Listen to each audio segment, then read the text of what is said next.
Y una cosa bien interesante también es, ¿dónde se hace el parteaguas de qué es brujería y qué es, digamos, conocimiento legítimo espiritual?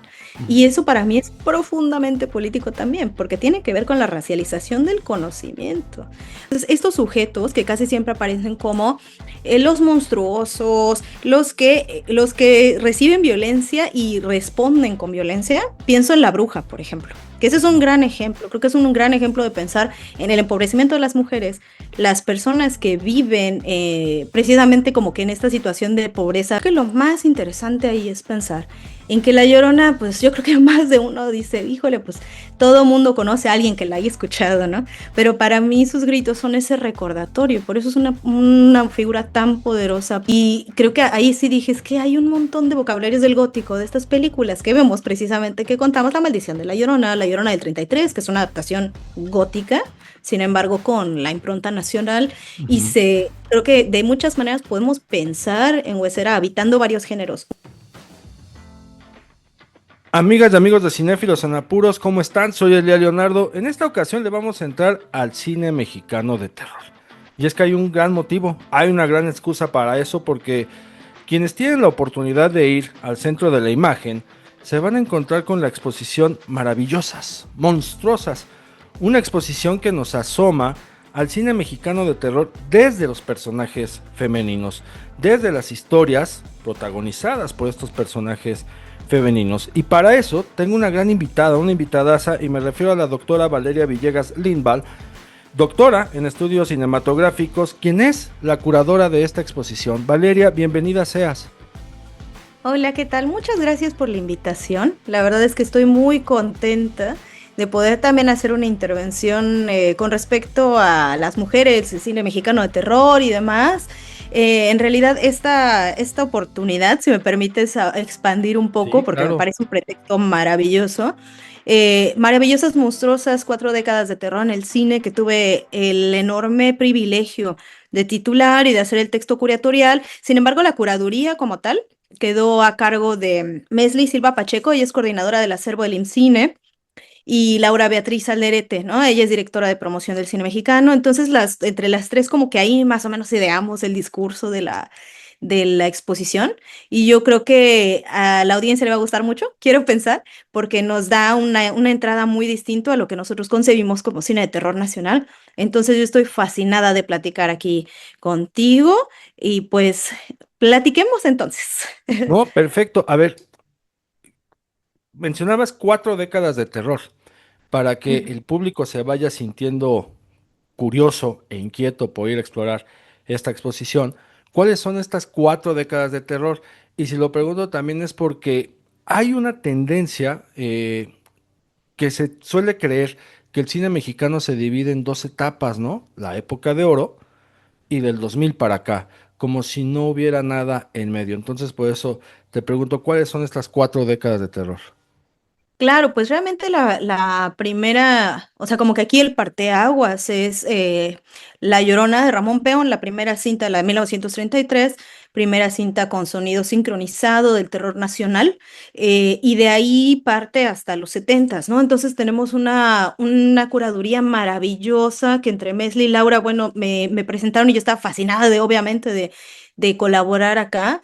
Em, y partimos como de ahí de los 30, hay menciones a películas entre los 40, 50, 60 y demás. Estamos hablando de muestras clásicas como La Bruja, por ejemplo, también Espiritismo, El espejo de la bruja, La maldición de la Llorona, desde esos clásicos que tú mencionas como pensando más en el cine de los 50 y 60 Ujú. hacia ya los 70, como Más negro que la noche, por ejemplo. De hecho, ahí hay como que unos cruces que a mí me parecen muy bonitos, porque si la audiencia recordara o es fan del cine de terror, pues ahí hay hasta unos, digamos, como callbacks o unas referencias, que en El espejo de la bruja, por ejemplo, tenemos a la maravillosísima Isabela Corona y ya vuelve a aparecer en La tía Alejandra, ¿no? Ujú. Entonces creo que ahí hay también un elemento que para nosotras y para el texto curatorial era muy importante resaltar, que es precisamente como que esta cosa intergeneracional, ¿no? Que siempre va de la mano de las mujeres Y precisamente por este argumento, como para darle también otra óptica distinta de, bueno, también se cruza, el cine mexicano de terror tiene una hermosa particularidad durante esa época de los 30 a los 70, de cruzar muchos como cables y narrativas entre lo cómico, la ciencia ficción, el cine de terror, ¿no? Entonces los lugares que habitan las mujeres son súper variados y fue un excelente pretexto para hablar de esta diversidad y rescatar un poco esa idea de, pues, es cine chafa, ¿no? Cine Ujú. chafa, una copia, etcétera, y tenemos como pináculos de esta como, que digamos, confrontan, ¿no? Confrontan esta idea, caso en punto como Alucarda, por ejemplo, clásica de Juan López Moctezuma, una adaptación gótica que sin embargo, pues es de culto mexicano, ¿no? Entonces, yo invitaría a la gente que se vayan a dar una vuelta. Creo que es un enorme privilegio y una gozadera también poder colaborar con el IMCINE y con el Centro de la Imagen. Y pues empezar a expandir ese entendimiento, ¿no? Un poquito más allá de lo que consideramos cine de terror mexicano. Y es que al asistir, el público tiene la gran oportunidad de descubrir o redescubrir no solamente a personajes y actrices que hicieron estos personajes, sino películas, van a conocer fotógrafos, van a descubrir también nuevos talentos, nuevos realizadores, nuevos directores. Y hablabas del espejo de la bruja para quien nos está escuchando y ya vio El agente secreto de Clever Mendón Cafilo. Van a escuchar en la secuencia de la pierna vengadora, hay una secuencia de una pierna vengadora si es que no la han visto, un score, ese score es el original del Espejo de la Bruja compuesto por Gustavo César Carrión. O sea, para que se den una idea de cómo también realizadores internacionales de la talla de Claire Mendón Cafilo exploran nuestro cine mexicano de terror y también contribuyen a que se asomen directores como Chano Urueta. Y para comenzar, Valeria, partamos también de tu lado como espectadora, o sea, ¿cómo fue que te introdujiste al cine, al cine mexicano de terror? ¿Qué te llamó la atención? ¿Cómo fue? ¿Qué tan accesible fue encontrar algunas de estas películas? ¿Y qué te fue llevando a sentirte atraída hacia estos personajes femeninos? Pues fíjate que es como una cosa muy interesante ahí, porque en realidad, bueno, yo digamos que siempre digo que soy ajonjolé de todos los moles, porque he tenido varias profesiones distintas, ¿no? Aparte de ser docente, aparte de ser investigadora, en lo cual pues ya llevo, híjole, pues sí, ya casi los 15 años, ¿no? En nivel educación superior, en realidad, este ir y venir entre México y Suecia pues como que fue cultivando ese interés y creo que yo no hubiera estado tal vez lista para entrarle con todo el amor y con toda la pasión a algo tan complejo como el cine de terror, si no hubiera sido por hacer mi doctorado y posicionarme ya así bien dentro del ámbito de manera académica. Una de las partes, bueno, yo se las atribuyo al pop, que yo vengo enamoradísima de la cultura popular, ¿no? Creo que la academia y el conocimiento académico no sirven de nada sin la popularización de los conocimientos que resultan de nuestras investigaciones, ¿no? Yo fui un tiempo redactora y traductora y periodista en Rolling Stone México, entonces desde ese pop, para mí era como enamorarme también de la seriedad, de alguna manera, de la cultura popular. Si nos vamos un poquito más atrás, pues yo crecí alrededor de esas películas, ¿no? Yo creo que muchos de nosotros también tienen una educación estética, una educación de medios, una dieta mediática, por lo menos mi generación, de muchas películas de terror. Obviamente empezando por Vacaciones del Terror y similares, y con toda la camada de películas que llegaban traducidas al Canal 5, ¿no?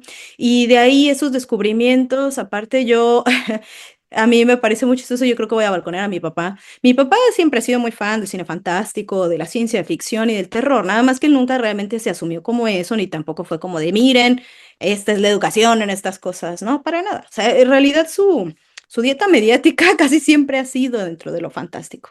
Entonces, cuando yo empecé a estudiar estos temas, me daba cuenta de que siempre había estado a mi alrededor. Yo originalmente, cuando hice mi maestría, estudiaba narconarrativas y me interesaba mucho realmente el terror tan real que estábamos viviendo en la primera década, o sea, en los primeros años de los 2000 y ya en los 2010, ¿no? Para cuando concluyo ese estudio de maestría, pues el pináculo de la narcoviolencia, pues lo habíamos pasado un poquito y para mí era una cosa pavorosa. Para cuando yo ya pude regresar a hacer investigación de tiempo completo, estaba resuelta que quería estudiar algo que tuviera que ver con el mal y con las concepciones del mal en la cultura popular, ¿no? Porque yo ya venía de una trayectoria en Rowling, de enamorarme de la cultura pop y decía, ¿cómo puedo combinar estos dos intereses, ¿no? Y originalmente el estudio que resultó en este libro, Wicked Women and Witches, que lo pueden consultar en la Filmoteca de UNAM, por cierto, porque ahí vive una copia, que fue el resultado de mi investigación doctoral. El proyecto originalmente quería investigar las figuras del diablo, porque yo vería que era una cosa recurrente, ¿no? Ujú. Y como que realmente la propuesta doctoral por ahí iba y estaba pensando cómo se manifiesta en Latinoamérica, específicamente en los contextos de violencia política, de violencia de Estado, de terrorismo de Estado que hemos vivido y que seguimos viviendo de una manera u otra. Entonces, y bueno, las violencias en los cuerpos, quién sufre más violencia, quién es caracterizado como el malo, ¿no? Y de ahí se empezó a desgranar porque tuve la enorme, creo que fue un enorme, no sé si golpe de suerte, circunstancia, ¿qué fue? Que encontré pues a la supervisora y mentora ideal aquí, la profesora Anna Bachman Rogers. Ella se especializa en teoría de género, es profesora en estudios feministas y cultura audiovisual y estética, y ella abrazó mi proyecto, lo supervisó, y a partir de ahí pues ya empecé a encontrar evidentemente otras personas que tenían ideas afines, y ella fue la que me dijo, oye, tienes muchos elementos de mujeres aquí, porque, o sea, ¿no has pensado en escribir sobre brujas, sobre mujeres malas? Entonces dije, claro, pues y ahí fue descubriendo lo generoso y lo maravilloso del cine de género, de terror, con todas sus permutaciones, para cuestionar ideas de género, para de racialización, de clase, y en este nivel de análisis como hacerles un contrapeso y una resistencia, ¿no? Para invitarnos a pensar quién es el malo y a quién le conviene que tal o cual sea el malo. Ok, ok. Y es que en esta exposición ustedes van a encontrar carteles de algunas películas y muchas de estas películas les van a resultar familiares porque seguro las vieron o con sus papás o en casa de la abuela, en Canal 9, en Canal 4, a veces ahí en Canal 2 en funciones de las 11:30 de la noche, como Los Jinetes de la Bruja, para que se den una idea, de Vicente Orona, protagonizada por Kitty de Hoyos. Y es que muchos de estos personajes femeninos, Valeria, siempre han estado ahí con nosotros, ¿no? Acompañándonos, pero poco nos habíamos puesto a detenernos y reparar cuál es su valor, cuál es su significado y cuál es su aporte. Que esto, afortunadamente, el tiempo, como suele hacer con el cine, se encarga de poner en su lugar y de darle la justa dimensión que merece desde una lectura, si quieres, actual, pero que no deja de mirar esos contextos tal como lo hacen ustedes con esta exposición. ¿Cómo fue también repasar a todas estas películas, a todos estos personajes? ¿Con qué te fuiste encontrando que te fue sorprendiendo? Por ejemplo, no sé, yo ahorita hablo en voz alta de una Kitty de Hoyos, que uno diría, a ver, o sea, fue Salomé en Los Jinetes de la Bruja, y fue también La Loba. O sea, estamos hablando de licantropía femenina en el cine mexicano. Y si no vemos ese aporte, bueno, pues hay que echarle el ojo a la película para dimensionar el valor. ¿Con qué te fuiste encontrando que tú misma dijiste, ah, mira, ¿y por qué no? Aunque suene un poco romanticón, pero es parte de este gusto que tenemos por el cine, que las mismas películas o las mismas actrices te fueron alzando la mano, por decirlo así, que te dijeron, mira, aquí hay algo que te puede funcionar. Yo la verdad es que veo la continuación de Monstruosas Maravillas. Bueno, veo como que esta creación del texto curatorial y digamos del discurso y realmente dónde se inserta la relevancia de la mujer en esas 4 décadas de cine de terror y para adelante, como una continuación de un trabajo donde esas mismas monstruas me han estado como haciendo ojitos, ¿no? Yo siempre digo que de alguna manera, o sea, Tina Romero Nalucarda ha sido como un poco mi madrina en muchas cosas. Digo, acabo de sacar de hecho un artículo que yo tenía muchas ganas de poder reescribir en algún momento, porque yo tenía la idea de que Alucarda fuera un caso de estudio mío, ¿no? Y yo sentía que realmente le quedaba muy chico una sección de un libro. O sea, yo siempre sentí que la prominencia de estas figuras como un poco olvidadas o descontadas como histéricas, que de alguna manera eso, o sea, si ustedes como que miran, queridos espectadores, bueno, podescuchas, miran esta exposición, se dan cuenta de que muchos de estos rostros tienen que ver con un terror y un pavor así brutal, pero al mismo tiempo existen otras expresiones que son expresiones de desesperación, expresiones incluso de estar... relacionándose con fuerzas paranormales y demás. Y esto es algo que también el texto curatorial como que pone ahí el énfasis, ¿no? Ellas mismas nos van guiando sobre las transformaciones de los roles que la sociedad mexicana le va dando a la mujer. Y creo que ahí, pues por supuesto que estamos acompañados de Lorena Velázquez, estamos acompañados de Norma Lazareno, de Kitty de Hoyos, de Tina Romero, que hizo una gran, yo creo que esa es una de las cosas que no me deja de sorprender, solamente 3 películas de terror en su haber, y aún así como que el impacto de su figura en el cine de terror mexicano es gigante, ¿no? Cuando era una jovencita, además. Entonces creo que esas cosas no se pierden para nada porque nos ayudan a entender también cómo estos rostros reconocibles fueron habitando muchos espacios distintos. Y eso es lo más rico y lo más interesante del cine de terror, creo.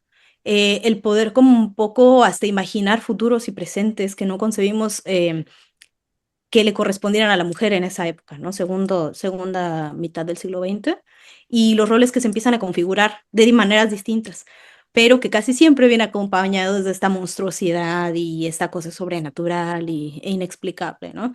Entonces, como el poder femenino, de alguna manera, bueno, por decirlo de alguna manera, porque está manoseado el término ya mucho, pero por decirlo de alguna manera, esa contestación, esa subversión, y casi inevitablemente viene también acompañada de la monstruosidad, ¿no? Y tiene un precio. Mira, por ejemplo, mencionabas a Norma Lazareno. Aquí hicimos un episodio junto a Niño del Paste para recorrer su filmografía como una de las Scream Girls que tenemos, ¿no? Dentro del cine mexicano. Y con ella nos llamaba la atención dos cosas. Uno es que si bien fue una actriz de reparto, como se les denomina, también siempre supo elegir papeles donde ella fuera el detonante de los conflictos. Y muchos de estos conflictos eran de verdad perversos y maquiavélicos. O sea, ella encontraba algún tipo de historia donde decía, puedo ser la malévola, sin necesidad de que fuera una película de terror, ¿no? A veces encontraba el melodrama, a veces encontraba la comedia, pero cuando lo hacía en el terror, me parece que Norma Lazareno merece todo ese reconocimiento. Y luego también, recientemente que volví a ver Santo y Blue Demon contra el Doctor Frankenstein con Sasha Montenegro, yo digo, a ver, estamos viendo una película que ya desde los 70 nos está hablando de desaparición, ¿no? De desapariciones forzadas en México, en este caso desapariciones de mujeres. Estamos viendo feminicidios. En este sentido, también estas películas, revisándolas, nos están alertando, nos están avisando, nos están mostrando riesgos y peligros que actualmente seguimos viviendo en México. Yo creo que también, más bien, y creo que hay algo interesantísimo ahí, que nos van tal vez poniendo como un mapa de las bases sobre las cuales se construye esta violencia contemporánea contra la mujer, ¿no?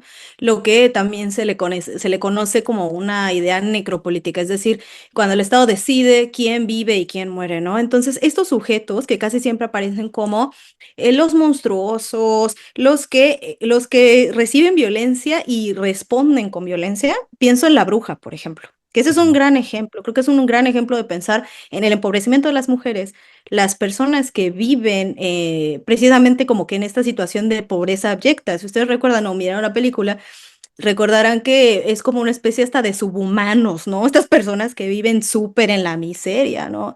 Y esta mujer pues tiene como una apariencia que pareciera ser pues sí, o sea, muy terrible, muy de una persona que vive como en una alcantarilla, ¿no? Y le hacen a esta mujer guapísima para que pues, se mirara muy seductora. Y es como la venganza de la gente que está manejando las grandes empresas, ¿no? Pero siempre viene a costa de las personas empobrecidas, ¿no? Hasta que ella se da cuenta y dice, bueno, ya, punto final. No le voy a arruinar a nadie que no haya mirado la película esto, pero digamos como este decir punto final ya no me vas a usar para tus fines horrorosos, ¿no? Pero sin embargo existe ese elemento del conflicto de clases, el conflicto de género, la feminización y empobrecimiento y racialización como marcadores que se castigan, como marcadores de personajes que están como en el sitio donde reciben la violencia y al ejercer violencia en respuesta son hechos monstruosos.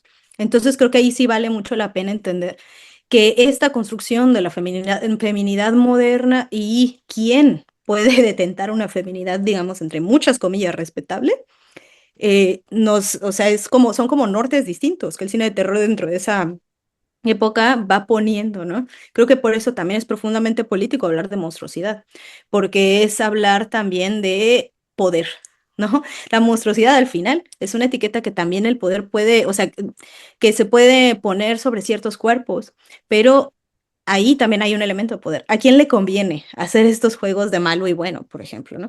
Que finalmente, pues digamos, es la base de mi trabajo y mi inquietud acerca del cine de terror.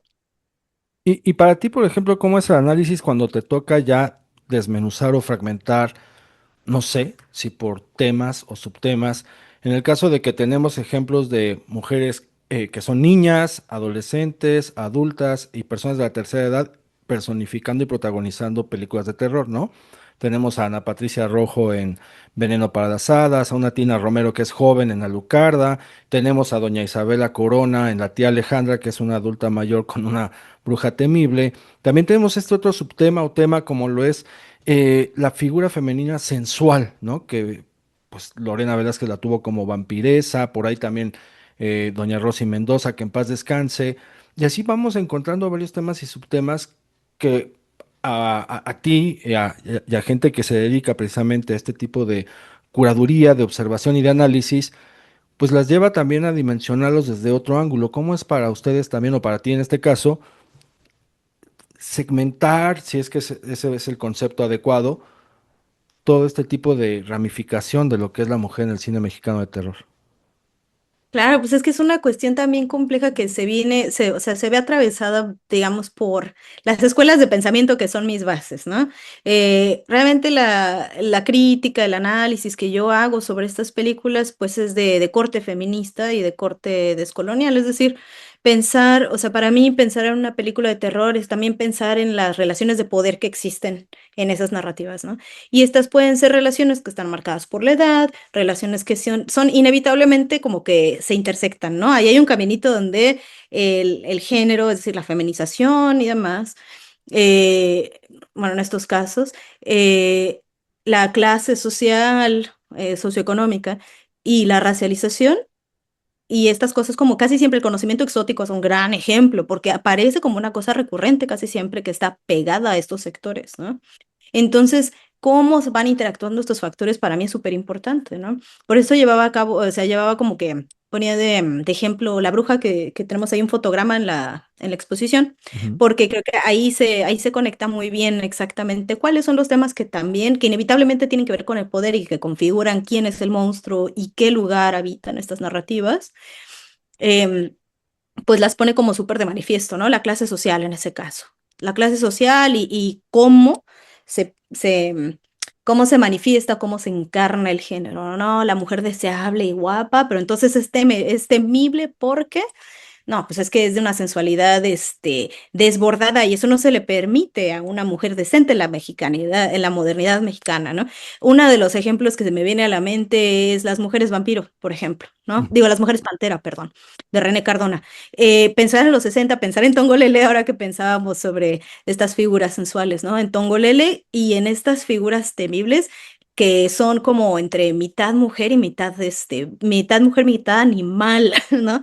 El pensar en la sensualidad peligrosísima que es como equiparar a una mujer con una pantera, no los puedes domesticar. Y esa es realmente como que la amenaza a las estructuras, ¿no? Son terribles y monstruosas porque tienen conocimiento que se le atribuye en la película como a esta deidad súper arcana, súper antigua, y al mismo tiempo tienen comando y poder de su propio cuerpo y de su propia sensualidad. ¿Y qué hay más temible, ¿no?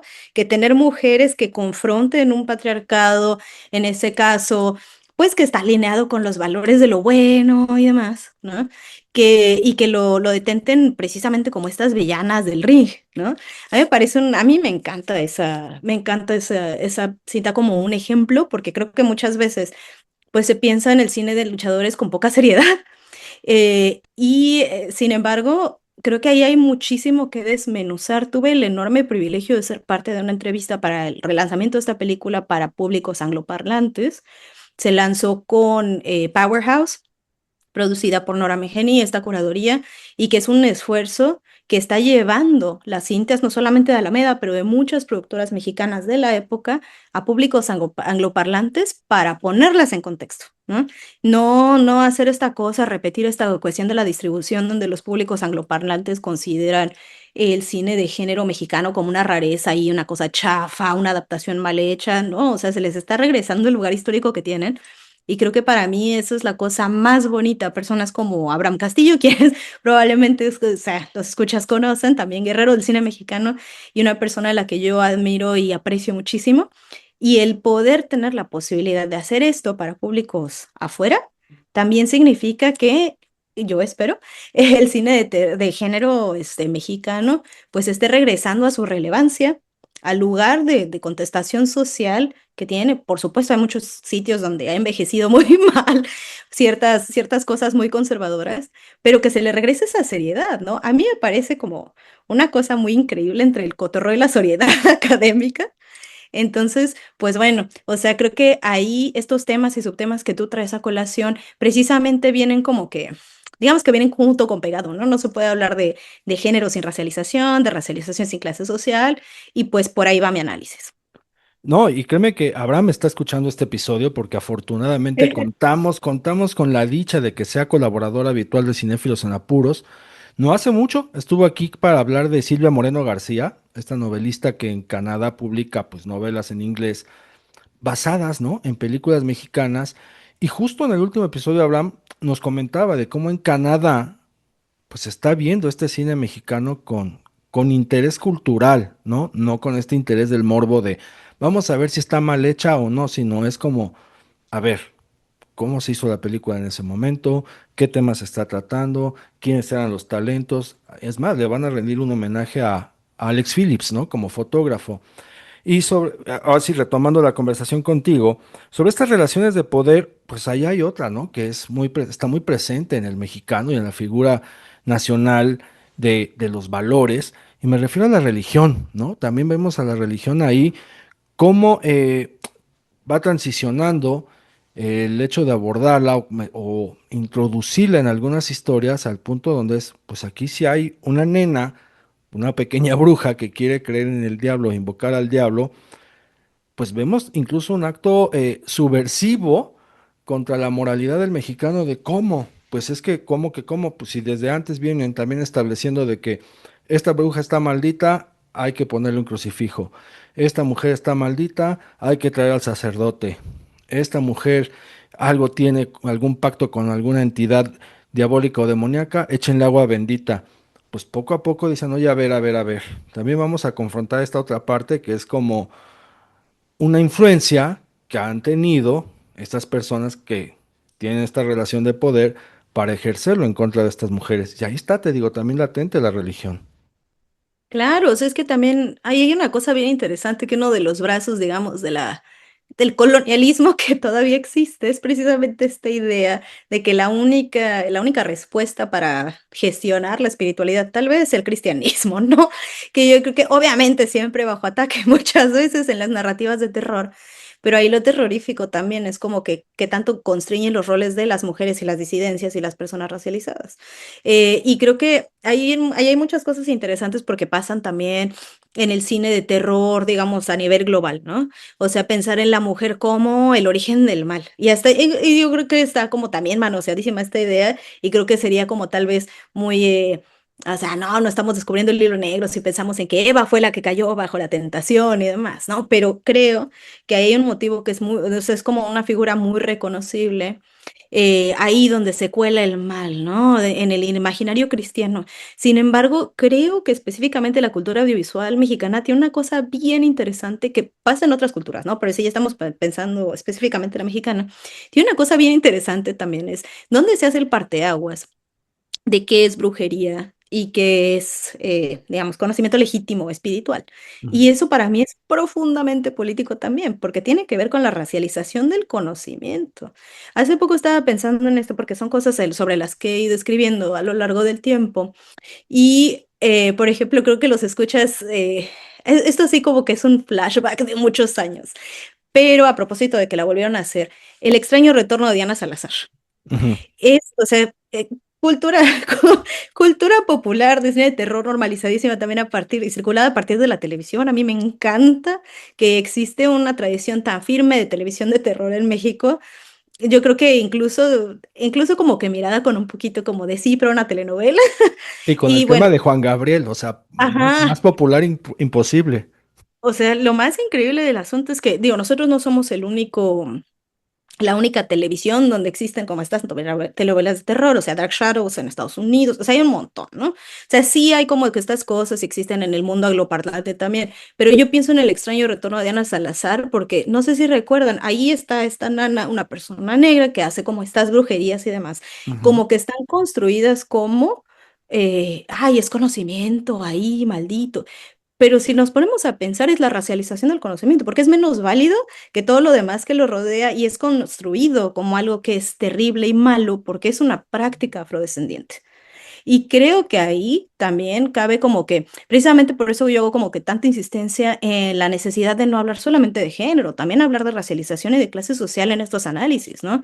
Porque no existe una sin la otra. ¿No? Y yo creo que también, o sea, esa es la imprenta la impronta del pensamiento descolonial y anticolonial, ¿no? Pensar que no, o sea, como pensar en las intersecciones, en cómo es más, no las intersecciones, en cómo se construyen una cosa a la otra, ¿no? Y el extraño retorno de Diana Salazar me parece un ejemplo súper interesante e importante porque también, digamos que bebe de esta tradición, si pensamos en em, El espejo de la bruja, si pensamos en Alucarda, si pensamos en estas cintas, incluso en Las Mujeres Panteras, donde los conocimientos de brujería son explícitamente puestos como extranjeros. En la tradición de los Balcanes es muy común que en como que en las presentaciones, ¿cómo se llaman estos? Como que las láminas donde se presentan las historias, que era muy común tenerlas como un aparato ahí explicativo durante los 50 y 60 cuando a la gente no le daba pereza leer, ¿no?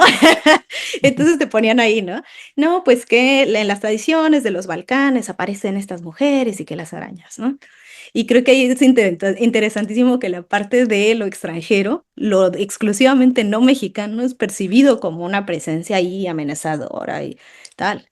Y creo que ahí el extraño retorno de Ana Salazar es como mi ejemplo ahora, porque la racialización específicamente como prácticas afrodiaspóricas, prácticas conocidas casi siempre muy libremente como no, santería, vudú, todos puestos en la misma bolsa, cuando es una riqueza de sabiduría y de medicina transatlántica también súper rica. Entonces creo que ponernos a pensar en estos imaginarios del terror, cómo se construyen y cómo se van transformando, también nos van dando la pauta para entender qué lugares, o sea, qué lugares ocupan ciertos cuerpos, qué violencias atraviesan a determinados cuerpos y qué opresiones se pueden contestar en el cine de terror, que yo creo que eso es pues lo más divertido e interesante de involucrarse con estos temas. Para quien nos esté escuchando y crea que Lucía Méndez solamente participa en reality shows, no. Busquen el extraño retorno de Diana Salazar. Por ahí andaba en VIX, ¿eh? Por ahí andaba en VIX. Y si no, van a encontrar algunos episodios en YouTube. También busquen El Maleficio 2, No. porque El Maleficio tiene una particularidad. El Maleficio se hizo como telenovela y la segunda parte se hizo como película. Y ahí aparece Lucía Méndez. También la pueden ver en más negro que la noche o más oscuro que la noche. Entonces, para que se den una idea de que también le entró al terror la señora y no nada más hizo reality shows. Valeria, a ver, hemos hablado de brujas, vampiresas, mujeres pantera, lobas, y hay un personaje muy enigmático con la cultura mexicana y del cual se han hecho muchas versiones, y a reserva de, aquí te extiendo la invitación para que más adelante vengas a hablar de todas las versiones que se han hecho acerca de este personaje, pero ¿por qué nos gusta tanto o por qué nos atrae tanto el tema de la Llorona, el personaje de la Llorona? Porque se ha explorado en distintas décadas, de hecho todavía hasta este siglo se siguen haciendo versiones, pero claro, en algunos casos gringas, ¿no? Sin embargo, el cine mexicano tiene sus versiones, ¿no? Ya mencionaba la de Ramón Peón, vino la de Marilena Márquez, después la vimos también con El Santo, que es uno de los gritos más escabrosos que se pueden escuchar del cine mexicano en cuanto al terror. Ese grito de Kiki Herrera Calles en la película del Santo se los dejo de tarea apaguen las luces en la noche, pónganle play y a ver si pueden dormir tranquilos. Por qué con La Llorona hay un interés muy particular? ¿O a qué se lo atribuyes? Yo la verdad es que con La Llorona tengo una relación, van a decir que estoy loquita los escuchas, ¿no? Pero digamos que yo con La Llorona tengo una relación muy especial y muy linda, porque así como decía la inmortal feminista chicana Gloria Anzaldúa, ¿no? Los mexicanos tenemos tres mamás, la Malinche, la Llorona y la Coatlicue, ¿no? Para mí ese decir es muy cierto, porque creo que La Llorona ahí pone, o sea, primero como que pone de manifiesto una cuestión de identidad que es inescapable, o sea, es ineludible, ya es el 2026 ahora, y aún así es muy difícil sacudirnos la presencia de la Llorona, porque para mí personalmente, desde mi trinchera y desde mi interpretación, es una figura de subversión que no solamente nos espanta ahí porque anda por la vida aterrorizando a la gente acerca de sus hijos, sino que nos recuerda el inescapable trauma de la represión de las mujeres, las personas racializadas y en muchos casos las personas empobrecidas. A mí me gusta mucho pensar en este motivo porque, o sea, de entrada creo que es la madrina de muchos terrores nacionales, ¿no? Si no es que de todos, ¿no? Y pensando, o sea, partiendo de esta premisa de que es como una figura que está conectadísima al imaginario de Malintzin, ¿no? Y concebida en esta cosa normativa nacionalista de que es una traidora y las arañas, y por eso vive, bueno, no, por eso está desencarnada, llorando y persiguiendo algo que ella misma provocó. Sin embargo, creo que si nos ponemos a mirar realmente, un poco como que esta carga tan brutal puesta sobre las mujeres, en este caso una mujer racializada, porque es una mujer indígena, incluso, o sea, en cualquier versión, en cualquier versión, excepto la de Vicente Riva Palacio, donde es una mujer española, rubia, que es ejecutada en una plaza pública, ¿no? Interesante que aparte, pues, o sea, las versiones de Vicente Riva Palacio en los 50 son súper, como digamos, una cosa bien normativa y bien interesante de así son estas leyendas populares. Pero la figura de la Llorona, pues, o sea, se especula que desde los cronistas de la invasión en los 1500 ya teníamos cierto testimonio, esta idea de que era una de los presagios funestos antes de la invasión de los españoles o sea, bueno, a lo que ahora conocemos como América Latina. Y cómo pues se decía que había una mujer ahí circulando que muchas veces se le conectaba con Cihuacóatl, ¿no? Esta entidad del panteón mexica.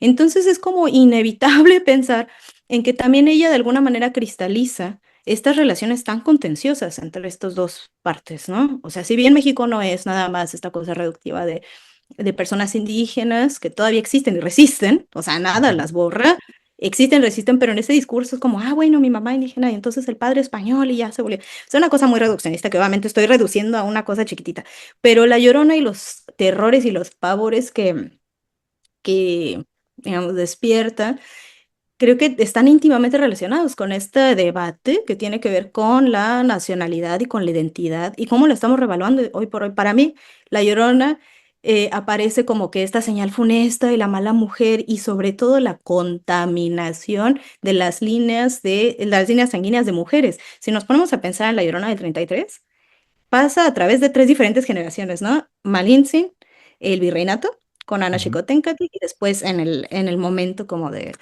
la modernidad mexicana, ¿no? Los 30. Pero o sea, específicamente estas mujeres llevan la maldición en su línea, ¿no? De alguna manera ya se fregaron, ¿no? Ya están en esta cosa de condena. Una cosa similar pasa en La maldición de la Llorona del 61 de Rafael Valedón. Ujú. Ahí sí explícitamente dicen, ¿no? La madre de las monstruas aquí es Marina, o sea, Malintzin, esta mujer que inicia o sea, la queremos volver a traer a la vida. Y el pavor que se supone que debería de representar el traer a la vida a Malintzin, creo que nos dice mucho. O sea, estamos hablando de, es, es como, es como una cosa aberrante pensar que una mujer pudiera tener el poder de una matriarca. O sea, para mí es como, por eso yo siempre pienso como, bueno, si reinterpretamos a La Llorona, si reinterpretamos a Valencia, en que Yasna Aguilar tiene un libro maravilloso que editó la UNAM, es una cosa chiquitita, pero súper reveladora, sobre como que digamos, el discurso alrededor de Malintzin, nos daremos cuenta de que tenemos las herramientas también para pensar. bueno, últimamente, ¿por qué castigaron a la Llorona? Porque la traicionó alguien más. O sea, en realidad, o sea, ella es la víctima de varias opresiones económicas y de reputabilidad y de algo que se le pone ahí como que el signo del, digamos, la marca escarlata de ser una mujer indígena, ¿no? Y que Y sigue muy entonces, presente. claro, entonces creo que lo más interesante ahí es pensar en que La Llorona, pues yo creo que más de uno dice, híjole, pues todo mundo conoce a alguien que la haya escuchado, ¿no? Pero para mí sus gritos son ese recordatorio, por eso es una figura tan poderosa, por eso la vemos reformulada incluso, que es un prospecto que a mí me encanta y acabo de escribir, escribir un capítulo que todavía no sé cuándo se lance, precisamente es un recurso pedagógico para entender el lugar de La Llorona en Vuelven, de Isa López, por ejemplo. O sea, la Llorona contemporánea, donde tenemos mujeres que desaparecen, mujeres que están del otro lado de la violencia del Estado, del narcotráfico, de muchas cosas, ¿no? Entonces creo que ahí sí es importantísimo pensar en que, o sea, la Llorona, de entrada, es la figura, pues, reconocible del cine de género mexicano que tiene más permutaciones. Hasta la fecha, según mis cálculos, Ujú. más de, o sea, en cine nacional, eh, entre 12 y 13, ¿no? O sea, depende de si cuentas también hay por ahí un corto algún corto como Madre de Dios, por ejemplo, de Gigi Saúl Guerrero, que algo tiene ahí un poco similar, más no es lo mismo, una reinterpretación, como vuelven. O sea, si contamos esas, yo me atrevería a decir que tenemos entre 12 y 13 versiones de la misma figura. Entonces creo que es súper prolifica precisamente por eso, porque nos confronta con un montón de narrativas oficiales y oficialistas y de alguna manera con la manera en que las desarticulamos y decimos, a ver, espérate tantito, o sea, ahí quién era el monstruo y por qué procede esa mujer de esta manera. Y para cerrar eso, debo decir, o sea, la Llorona, pues sí, claro, es súper, está muy asociada con la identidad mexicana, sin embargo, tiene un montón de permutaciones en Nicaragua, en Costa Rica, en Colombia, figuras incluso que digamos podrían ser sus primas, como la Ciguapa, ¿no?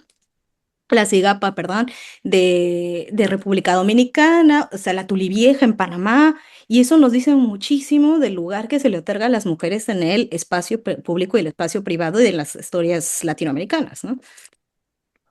Bien, a ver, para ir acotando de aportes que nos está poniendo Valeria sobre la mesa, ya mencionó dos directoras, dos cineastas de nuestra actualidad que hacen terror, Gigi Saúl Guerrero e Isa López, mencionaste Vuelven. Para quien tiene recibo de Telmex, sépase que cuentan con la posibilidad de acceder al catálogo de Claro Video gratis. Ahí pueden encontrar Vuelven de Isa López y ¿qué creen?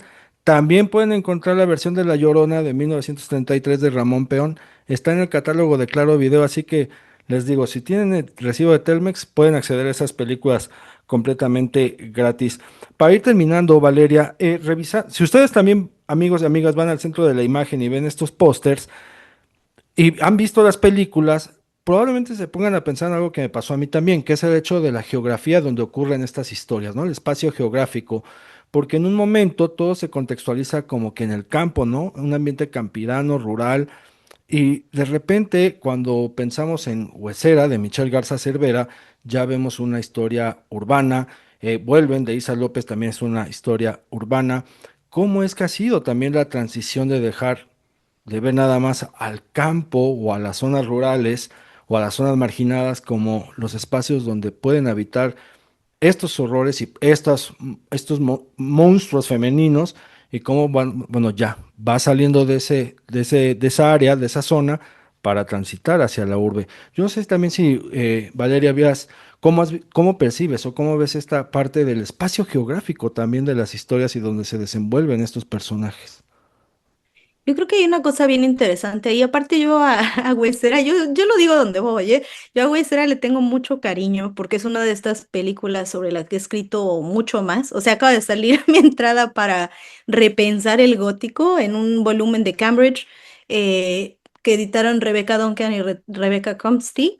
Y creo que ahí sí dije, es que hay un montón de vocabularios del gótico, de estas películas que vemos precisamente, que contamos La Maldición de La Llorona del 33, que es una adaptación gótica, sin embargo, con la impronta nacional, y Ujú. creo que de muchas maneras podemos pensar en Huesera habitando varios géneros. Uno, esta cuestión como del gótico llevado al urbano, También podemos pensar incluso como que, o sea, yo, bueno, sin spoilarle a nadie, creo que si alguien está interesado en leer esto, también tengo una pieza en el Journal Monstrum donde hablo del punk, lo urbano y la resistencia en Huesera, ¿no?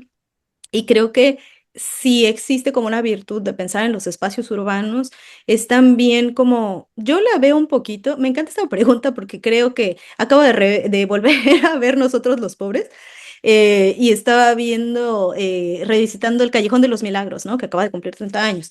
Ujú. Y pensando como que en las herencias de estos, de estas figuras como un poco tragicómicas que habitan o sea, que habitan como que las entrañas de la Ciudad de México, de lo cual cineastas como este Ismael Rodríguez fueron responsables de delinear cuál era el lugar de las personas que migraban, que migraban de afuera de la Ciudad de México y entonces se asentaban en los centros urbanos. Creo que estamos viendo como un poco la herencia de esas cintas dramáticas también, ¿no? O sea, los terrores que se mueven a lo urbano, creo, también nos recuerdan que la familia es un microcosmo de la mexicanidad de muchas maneras, ¿no?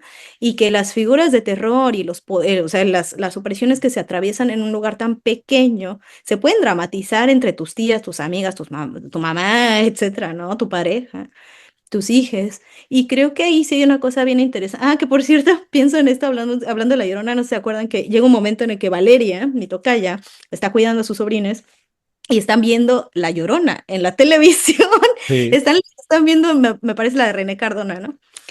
Del 60 o 61. Me parece que están viendo esa. Y es bien interesante porque ahí como que hay una conexión o sea, hay una conexión que reconoce a estos como que pilares del cine de terror y su continuidad en este cine más consciente de los sitios donde existe el empobrecimiento. Yo creo que de alguna manera, si lo pensara yo así, o sea, vemos estos motivos de las urbes empobrecidas en cintas como tan formativas precisamente como Nosotros los Pobres, Ustedes los Ricos, Pepe el Toro.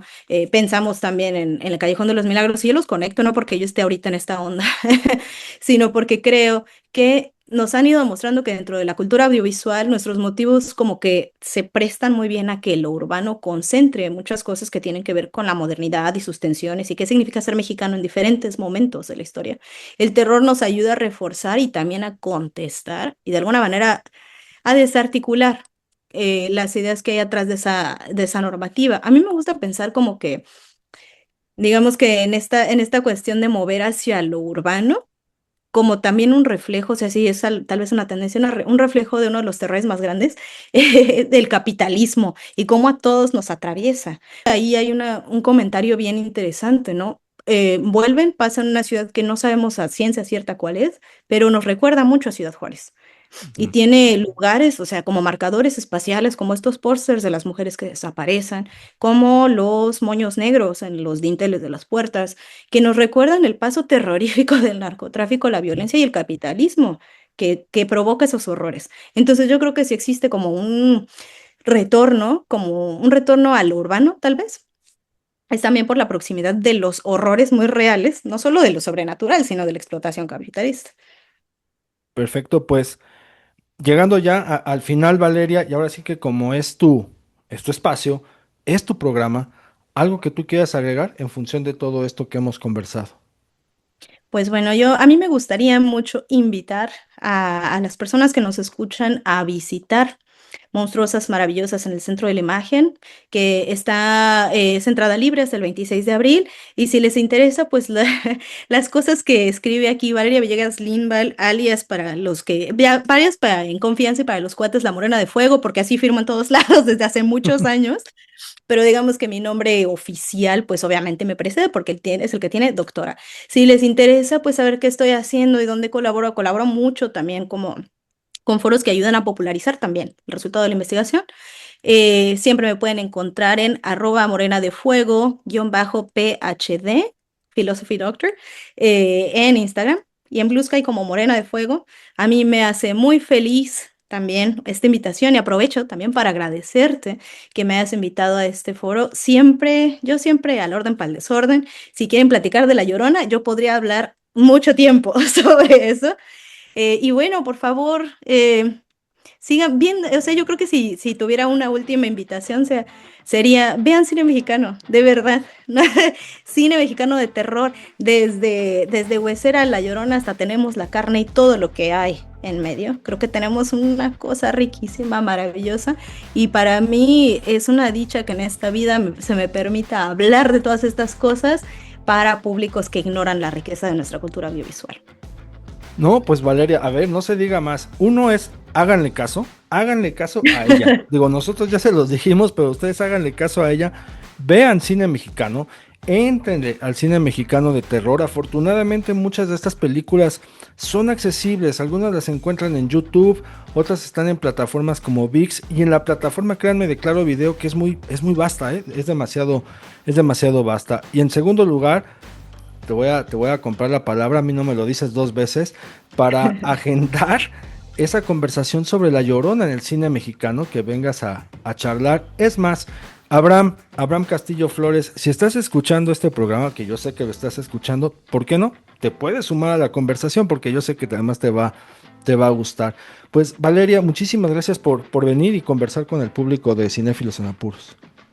No, pues gracias a ustedes. Esperamos o sea, que la exposición siga teniendo mucha convocatoria, que el interés del cine mexicano de terror siga expandiéndose, cine de terror latinoamericano también.